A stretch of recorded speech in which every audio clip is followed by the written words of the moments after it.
bütün insanımızı kucaklayan, teknolojiyi kullanan özelliği ile çalışmalara devam etmektedir. Bismillahirrahmanirrahim.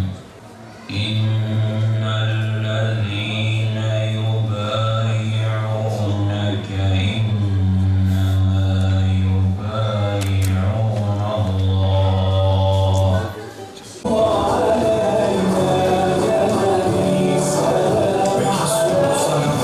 Gergin uykulardan, kör gecelerden bir sabah gelecek kardan aydınlık. Sonra düğüm düğüm bilmecelerden bir sabah gelecek kardan aydınlık. Bu programlardaki amacımız gençlerimize fetih şuurunu verebilmektir.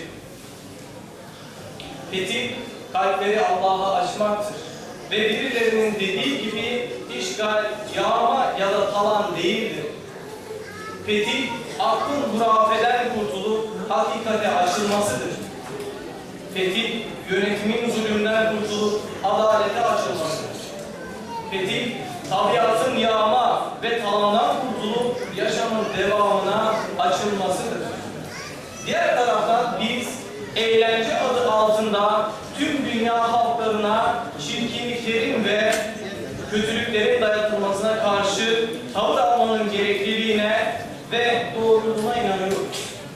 Eğlencenin de, sevincin de, mutluluğun da meşru zeminde olması gerekir. Biz buna inanıyoruz.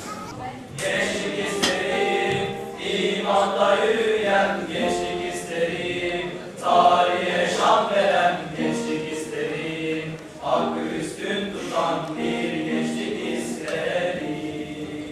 Alnımızın aklı zalime kabus olur, mazlumun canı yansa ahı bize dokunur, ahı bize dokunur. Düşmez dilimizden, sökülmez kalbimizden, en kutlu sözcük bu, la ilahe illallah. Düşmez dilimizden, sökülmez